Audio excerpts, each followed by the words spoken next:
৭২তম পবিত্র শ্রী শ্রী জগন্নাথ দেবের রথযাত্রা উপলক্ষে দক্ষিণ ত্রিপুরার ভাইকোড়ায় অখিল ভারতীয় বিদ্যার্থী পরিষদ ভাইকোড়া নগর শাখার উদ্যোগে একটি জনসেবামূলক জলছত্রের আয়োজন করা হয়।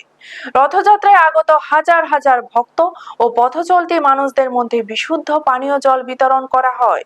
জলছত্রের উদ্বোধন করেন এবিভিপি দক্ষিণ পিলাক সাংগঠনিক জেলার সংযোজক প্রশান্ত চৌধুরী। উপস্থিত ছিলেন ভাইকোড়া থানার দ্বিতীয় অফিসার বীরজিৎ দাস, এবিভিপি ভাইকোড়া নগর শাখার সভাপতি সৌমিত শর্মা সহ সংগঠনের অন্যান্য সদস্যরা। প্রশান্ত চৌধুরী বলেন, সমাজ সেবাকে সর্বদা অগ্রাধিকার দেয় এবিভিপি। রথযাত্রার মতো বৃহৎ ধর্মীয় উৎসবে তৃষ্ণার্ত মানুষের পাশে দাঁড়ানোই এই উদ্যোগের মূল উদ্দেশ্য। তিনি জানান, ভবিষ্যতেও সাধারণ মানুষের কল্যাণে এই ধরনের জনসেবামূলক কর্মসূচি অব্যাহত থাকবে।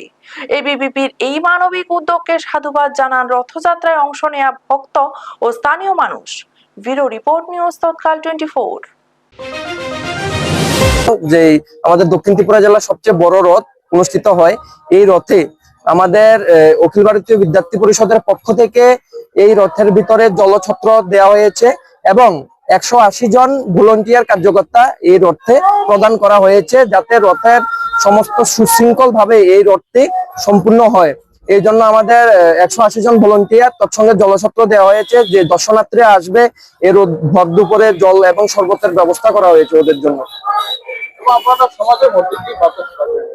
আমরা এটাই বার্তা দিতে চাই, অখিল ভারতীয় বিদ্যার্থী পরিষদ শুধু ছাত্রছাত্রী নয়, সমাজ, দেশ এবং রাষ্ট্রের কথা চিন্তাধারা করে সব সময় নিরন্তর কাজ করে যাচ্ছে। নমস্কার। আপনারা দেখছেন নিউজ তৎকাল 24।